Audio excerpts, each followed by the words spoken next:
हम ये भूल रहे, चलो हम चैंटिंग करते हैं, 19 बार चैंटिंग किए, हो गया कल्याण, भला भला हो गया, 19 बार चैंटिंग की, महाबोधि महाविहार मुक्ति हो गया, ब्राह्मण का मन पलट गया, दे दिया तुमको महाबोधि महाविहार। 19 बार चैंटिंग किए, पूरे विश्व के लोग आके वहां पे त्रिपिटक पढ़ते हैं, हुआ वो बुद्ध प्रसन्न हुआ, महाबोधि मुक्त हुआ।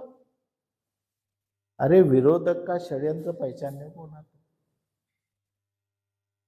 क्या है, विरोधक कभी खुल करके बात नहीं करता, कभी उसका षड्यंत्र इतना रहता कि बाजू वाले को समझ में नहीं आता कि उसका प्लान क्या है, क्या षड्यंत्र है, ये बाजू वालों को भी समझ में नहीं आता।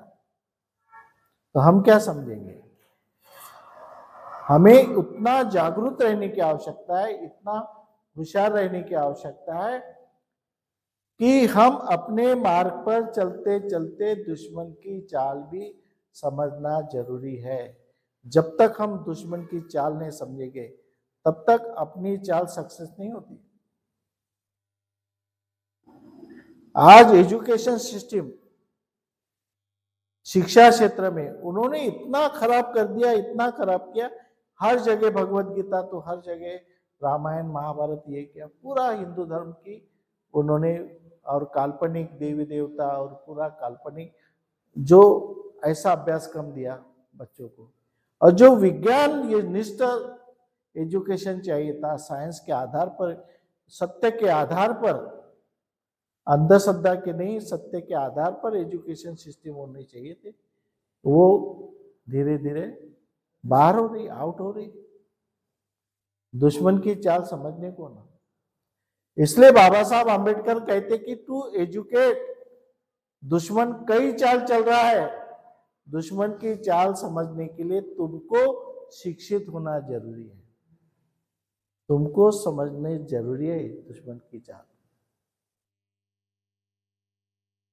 इसलिए हमारी जो मूवमेंट आगे नहीं बढ़ रही है, इसलिए नहीं बढ़ रही कि हम दुश्मन की चाल नहीं समझ पा रहे।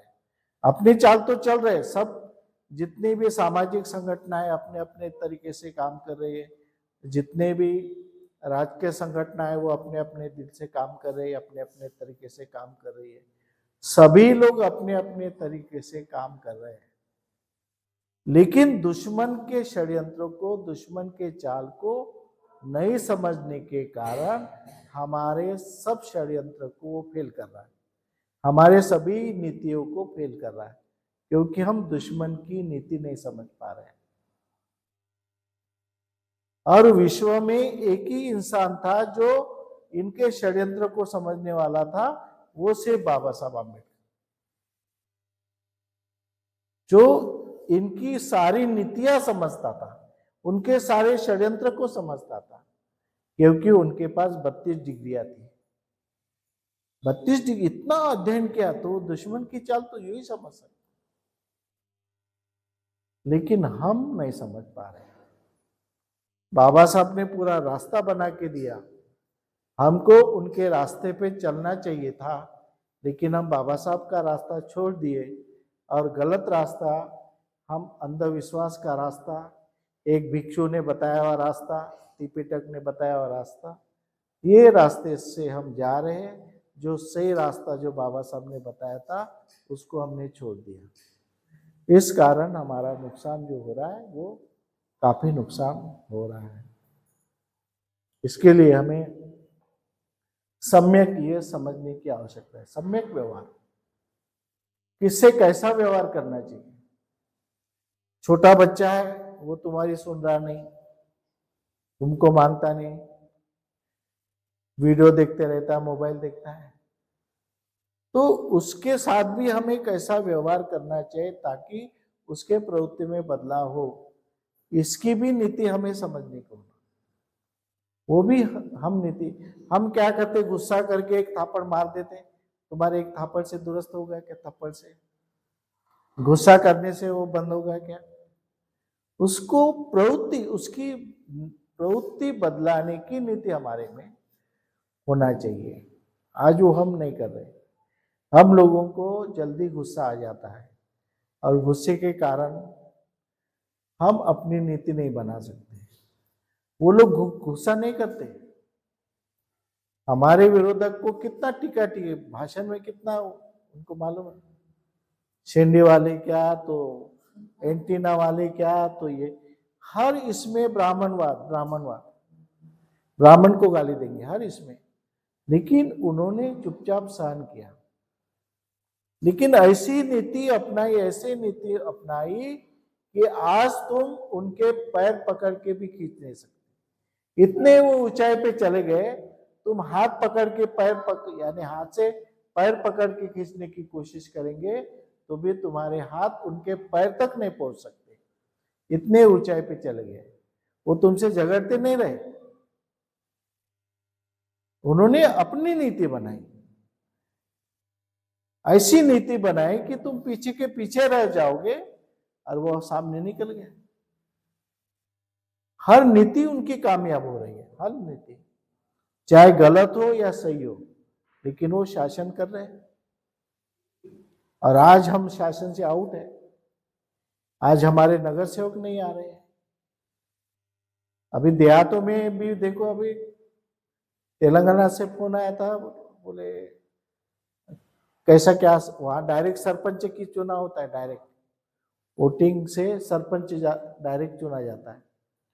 मैं बोला तुम्हारे गांव में, जहाँ पे शिविर लिया था मैंने, वहां पे बोला तुम्हारे गांव में सरपंच के लिए कितने लोग खड़े हैं?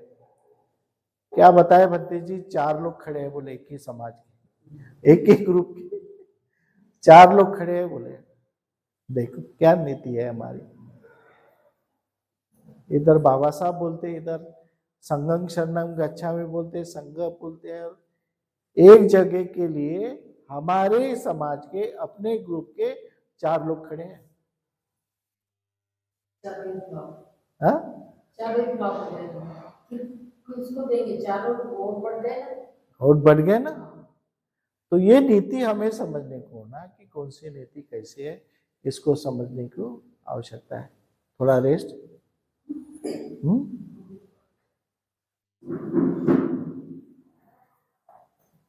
तुम्हारा नंबर। सभी महापुरुषों को मेरा प्रणाम, बनते धम्म सारथी को अभिवादन, और सभी उपासक उपासिकाओं को मेरा मैत्रीपूर्ण जय भीम। आज का विषय जो है बहुत गहन है, सम्यक दृष्टि में आने वाली बाधा है। तो हमें बनते जी ने अभी तक जो समझाया है, तो कुछ कुछ समझ में तो सबके आ ही गया होगा। हमको सम्यक दृष्टि नहीं समझी तो उसकी बाधा ही ध्यान में नहीं आई। सम्यक दृष्टि अगर समझी रहती तो सामने वाले क्या बाधाएं डाल रहे क्या नहीं वो समझा रहे थे। लेकिन आज तक हमें वो नहीं सिखाया गया। बुद्ध एंड धम्म में जैसे 3 महीने वो पढ़ाई बुद्ध एंड धम्म पढ़ाते, तो ये सब्जेक्ट जब आता आर्य अष्टांगिक मार्ग, वहां पर स्क्रिप्ट हो जाता है, हो गए 3 महीने तुम्हारे पूरे, खत्म हो गया बुद्ध एंड धम्म, बस बंद कर दो और समाप्ति करो और घर जाओ। तो इसी तरह के आज तक वो मशीनरी जैसा होते रहा कि 3 महीने करो, समाप्त करो, खत्म हो गया बुद्ध एंड धम्म, बंद कर दो। लेकिन किसी ने भी ये नहीं कहा कि बुद्ध एंड धम्म 3 महीने के लिए नहीं है, तुम्हारे लाइफ टाइम के लिए है। उसको आगे पढ़ो, सिर्फ वही मत पढ़ो कि इसने ये किया उसने वो किया। भगवान बुद्ध वो जगह गए तो वहां पे पानी की बरसात आई, ये जगह गए तो समृद्धि हो गई। तो ये छोड़ दो और पहले दुख कहाँ से निर्मित हो गया है, दुख का कारण जानने की कोशिश करो, दुख को निवारण करने की कोशिश करो। ये जो थी समस्याएं थी, उस समस्याओं की तरफ किसी ने भी ध्यान नहीं दिया और किसी ने सिखाया नहीं। अब जो सीखे हैं तो उनके ध्यान में तो आ ही गया है। तो जो हमारा विषय सम्यक दृष्टि, सही समझ, सही विचारधारा जो उचित होनी चाहिए, तो वो उचित समझ ही हमारे में नहीं आई। हमें जब बाबा साहब अम्बेडकर जो सहूलतें दी हमारे लिए, जो कुछ संविधान में लिख के गए, हमें जो सहूलतें मिली, और नौकरियां मिली, पैसे मिले, अच्छे रहन सहन हो गया, जो सादे कपड़े में था वो सूट बूट में रहने लगे, और जो गहने हमने कभी देखे नहीं थे, हमारे अभी पूर्वज, हमने तो अभी देख रहे हैं, लेकिन जो हमारे पूर्वज थे उन्होंने देखे नहीं, तो उनको पहनने के लिए मिले, तो उसी में ही वो इन्वॉल्व हो गए, भूल गए कि हमारा आगे का क्या था और पीछे क्या होने वाला है, ये सब भूल गए। उसी में इतने अंधाधुंध हो गए कि आगे का तो मार्ग क्या था वो ही नहीं मालूम, और पीछे का मार्ग मालूम ही नहीं। और जो आर्य अष्टांगिक मार्ग के थे तो डायरेक्ट हम नीचे के 8वें मार्ग पर आए, समाधि। चलो लगा दो समाधि, आंख बंद करके, बस सब मिल जाएगा, सब कृपा दृष्टि हो जाएंगी जो सिखाते हुए उनकी, और हमारा जीवन बन जाएगा। ऐसे ध्यान नहीं तो भान नहीं। बहुत से बार ये शब्द मैंने सुने कि तुम ध्यान नहीं करते ना, तो इसलिए तुम भान पर नहीं हो। क्यों? बाबा साहब ध्यान नहीं करते तो वो भान पर नहीं थे क्या? सामने वाले क्या? तो ये भी हम पूछने के लिए रेडी नहीं है कि तुम ध्यान में लीन रहो बोलते, तो क्या मिल रहा उससे? पढ़ाई तो होंगी नहीं, हम आंखें बंद करके बैठेंगे तो पढ़ेंगे क्या? नहीं, हम पढ़ेंगे, उसके बाद आंखें बंद करके उसको चिंतन करेंगे, तब जाके हमारी जिंदगी में वो उतरेगा, हमारे मन में, हमारे जहन में वो उतरेगा, और हम कुछ सीख पाएंगे। सिर्फ ध्यान में बैठकर कुछ नहीं सीखेंगे। तो ये जो आर्य अष्टांगिक मार्ग का जो अध्ययन है वो हमारे में इतना भर गया कि हम ये भूल गए कि सामने वाला जो है हमारे साथ क्या गलत कर सकता है। हम उसी में रह गए कि नहीं, हमें बाबा साहब ने दिया है, हमारा हक है। आज भी वो जो 70-80 साल के जो एजेड लेडीज है उनसे बात करो, आमच्या बापाने दिलं, त्याचं काय करायचं आहे, कसा नाही मिरवून आमचा हक्क, म्हणजे हा आत्मविश्वास आहे की नाही असं होणार नाही, पण असं नाही आहे। दुश्मन आपली चाल चाललेला आणि त्यांनी सक्सेसफुल पण झाला, क्योंकि हम अध्ययन में रह गए इसलिए वो सक्सेसफुल हो गए। हमने ये आर्य अष्टांगिक मार्ग सही तरीके से अपनाया नहीं, सीखा नहीं, उसको अपने जीवन में उतारा नहीं, इसलिए वो अध्ययन में रह गए। सम्यक व्यवहार, सामने वाले का व्यवहार हम जानने की कोशिश ही नहीं किए। हम अच्छे रास्ते से जा रहे, बंते जी ने वो उदाहरण दिया कि जो लड़का सीधे रास्ते से जा रहा है और सामने वाला आके उसको धड़क रहा है, तो हमारी गलती नहीं। हम ये कैसे मान ले कि हमारी गलती नहीं, क्योंकि हम चल तो रहे हैं रास्ते पे, लेकिन हम जागृति पूर्वक नहीं चल रहे। अगर जागृति पूर्वक चल रहे होते तो सामने वाला आके जो धड़क रहा है तो आते बराबर हम साइड पकड़ते, निकल जाते ऐसे। तो ये जागृति हमारे में नहीं थी, ये जागृति हमने रखी नहीं, हमारे जन्म में उतारी नहीं, इसलिए हम जागृति में नहीं रहे, इसलिए सामने वाला हमको कट करके चला गया है। तो ये जो है सम्यक व्यवहार, ये व्यवहार ही हमको समझ में नहीं आया, सामने वाले के व्यवहार क्या है, वो किस तरह का व्यवहार कर रहा है। हमें सहूलत मिली है, हम उसी पर निर्भर हो गए, लेकिन आगे का को क्या है? अभी तक तो ठीक है कि हमारे बाप दादा ने जो कमा के रखा है वो हमको मिल रहा है, लेकिन जो बाबा साहब के जो संदेश था हमारे लिए, सीखो, संगठित हो और बाद में संघर्ष करो। तुम्हारे लाइफ के लिए अगर कोई परेशानी हो तो तुम संघर्ष कर सकते, लेकिन कब संघर्ष करेंगे? जब आपको नियम मालूम होंगे तब संघर्ष करेंगे। और नियम कब मालूम होंगे? जब तुम एजुकेटेड होंगे, तब आपको पता चलेगा कि सामने वाले से किस तरह का व्यवहार करना है और किस तरह के नियम अपने को आजमाने पड़ेंगे। तो ये जो सम्यक व्यवहार है, इसका अध्ययन हमारे में भरा है। वो अध्ययन जो है हमने दूर करने की कोशिश नहीं की। व्यवहार है, ठीक है, जैसे है, अभी तो लोग हमको मान रहे हैं, अदर भी लोग हमें मान रहे हैं, ये समझकर हम चुपचाप रहे, लेकिन मान रहे नहीं। वो पंडित निकल गया सामने और हम वहीं पे जपते रह गए आंखें बंद करके। वो पंडित आंखें खोलकर भगवान को मांगता है, हम आंखें बंद करके मांगते हैं। सिर्फ यही हो गया कि वो भगवान के सामने बैठकर आंखें खोल के बोलता कि दे दो करके, और हम आंखें बंद करके बोलते नहीं, हमारा भला कर, हमारा मंगल हो, ऐसा कर। अरे आंखें बंद करके मंगल नहीं होने वाला है ना, आंखें खुले रख के ही हमें पढ़ना है और उसको समझना है, हमारा अज्ञान दूर करना है, तब जाके हमारा मंगल हो, ऐसा। तो तो ये सम्यक दृष्टि का जो महत्व है, ये न समझने की वजह से आज हमारा समाज पीछे रह गया है और बाकी सब आगे निकल गए। हमारे जो बाबा साहब आम्बेडकर है, जिनके नियम है वो अदर लोग फॉलो कर रहे हैं, लेकिन हम फॉलो नहीं कर रहे। एजुकेशन के मामले में जो है वो आगे बढ़ रहे हैं, लेकिन हम नहीं आगे बढ़ रहे। बंटी जी ने सही कहा कि जो IAS है, IPS है और ये जो कलेक्टर है, तो इन्होंने तो कोई जो बैठ के 2-2 घंटे बैठ के जो समाधि लगाई और उसके बाद वो पेपर देने गए क्या? समाधि लगाने के बाद अगर वो समझो 4 घंटे समाधि लगाई और फिर पेपर था और पेपर छोड़ने के लिए गए, तो समाधि आएंगे क्या उसमें? वो प्रश्न छोड़ना पड़ेगा ना, वो प्रश्न का उत्तर देना पड़ेगा, तब जाके हम पास होंगे। और वो उन्होंने वही किए करके पास हुए ना, तो फिर उन्होंने हमें सिखाना चाहिए था, आने वाले पीढ़ी को सिखाना चाहिए था कि भैया हमने इस तरह के शिक्षित हुए हैं, तो आप भी उसी तरह से सीखो। न कि आप एक जगह पे 2-2 घंटे बैठ के वो आंखें बंद करके तुम ध्यान समाधि लगाओ, ये मत करो। चिंतन करो, जो कुछ भी तुम सीख रहे हो उस पर चिंतन करो और तुम्हारे दृष्टिकोण बदलो और ये इस तरह से देखो कि सही क्या और गलत क्या है, ये जानने की कोशिश करो, उसी तरह से सीखो। ये अगर उन्होंने बताया होता आने वाले पीढ़ी को, तो शायद हमारे समाज के बहुत से लोग अभी भी आगे रहते थे। हम तो जितना आगे गए तो उतना पीछे आ गए हैं। तो इस तरह के है ये जो सम्यक दृष्टि, सही दृष्टिकोण, सही विचारधारा, सही मानसिकता, सही अवधारणा। तो सम्यक दृष्टि हमारे में नहीं है तो सही दृष्टिकोण हमारा रहेगा ही नहीं ना, क्योंकि हम सम्यक दृष्टि को समझे ही नहीं, तो विचारधारा ही बदलेंगी हमारी, सही विचारधारा नहीं रहेंगी।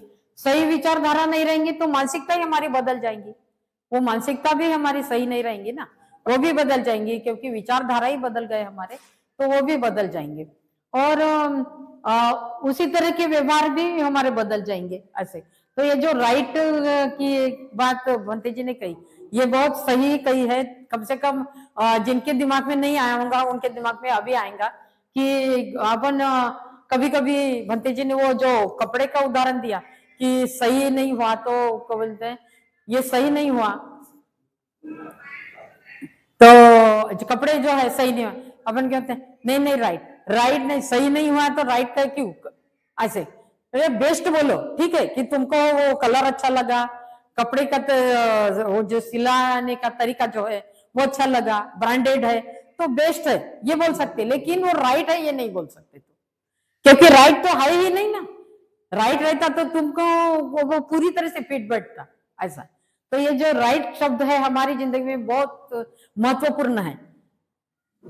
हम छोटे बच्चे ने कभी कभी कुछ अच्छी एक्टिविटी की तो मिलते राइट ऐसे, यानी राइट बोल के उसको खुशी होती कि मैंने बहुत गुडनेस किया है ऐसे।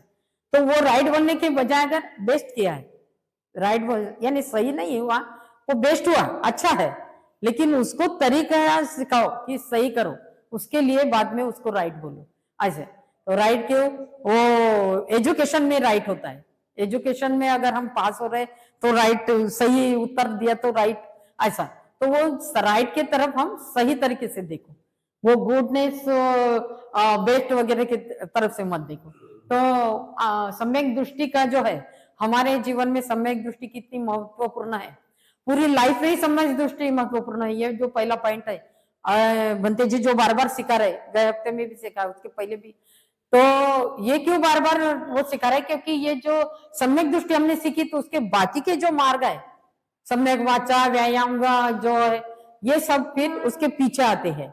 सम्यक दृष्टि पर ही हम अच्छे से पढ़ाई हो गई हमारी और हम अच्छे से सीखे, तो हम बाद में की भी आर्य अष्टांगिक मार्गों को अच्छे से समझ जाएंगे और हमारी जिंदगी में उतारने की कोशिश करेंगे। कम से कम हम सीखे जाएंगे तो हमारे बच्चों को सिखाएंगे, परिवार को सिखाएंगे, आजू बाजू के लोगों को सिखाएंगे। हम शिक्षित होंगे तो उनको भी शिक्षित करेंगे ना, तो जब हम बदलेंगे तो उन्हें को बदल लेंगे। तो इसलिए यह सम्यक दृष्टि बहुत जरूरी है सीखना और अपनी जिंदगी में सही तरीके से उतारना। तो मेरे को इतना समझा, भंते जी ने जितना समझाया मैंने आपको समझाने की कोशिश की। जय हिंद। बहुत ही अच्छा, साधु। प्रथम मी परम पूज्य डॉक्टर बाबा साहेब आंबेडकर, तथागत भगवान गौतम बुद्ध यांना कोटी कोटी वंदन।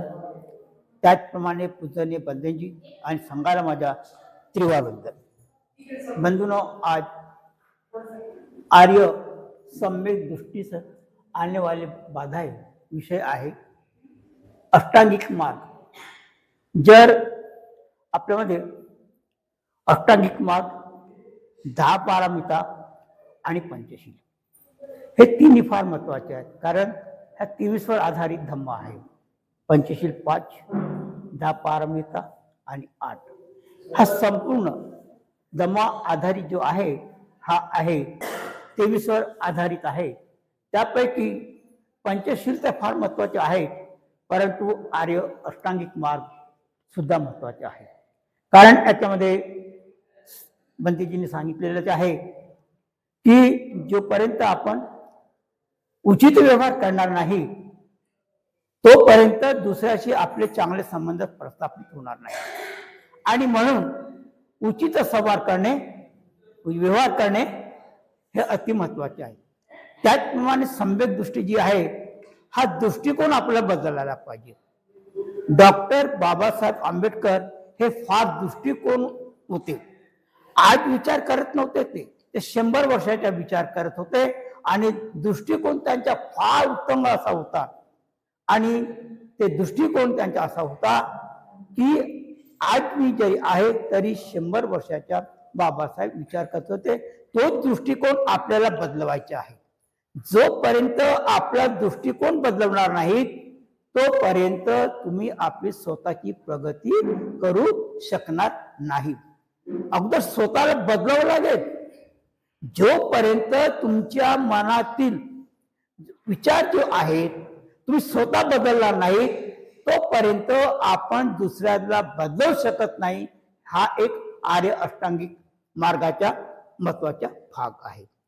त्याच्यानंतर आहे सम्यक व्यायाम जो आहे हा आहे की ज्याप्रमाणे शरीराला जसं आवश्यक आहे अन्न, वस्त्र, निवारा, त्याचप्रमाणे सुद्धा तुम्ही त्या व्यवहार जो करत असाल तर तो व्यवहार उचित असायला पाहिजे।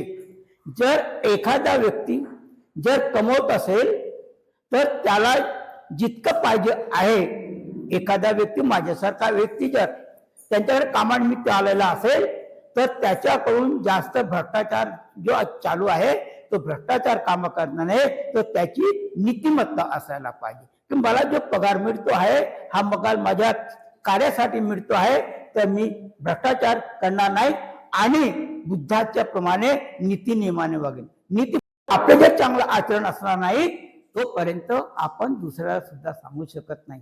आणि अशा तऱ्हेने आर्य अष्टांगिक मार्ग जो आहे हा फार महत्वाचा आहे, जीवनाचे आवश्यक अंग आहे।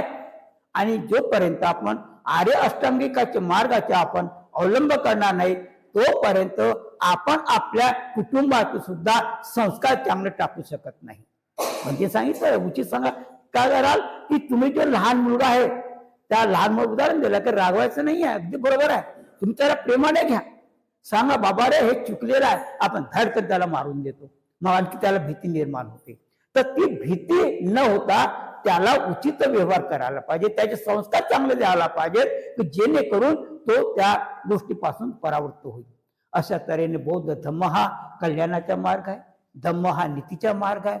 आणि आज प्रथमच मी अगोदर काही दिवसापूर्वी मी ते येत होतो, परंतु खंड पडला आणि नंतर मला असं वाटलं की नाही पुन्हा आपण रेग्युलर यायला पाहिजे, म्हणून मी पुन्हा रेग्युलर येईल। धन्यवाद, जय भीम। मला बंतेजीने जी मला बोलण्यास संधी दिली त्याबद्दल भिक्खू संघाचे धन्यवाद।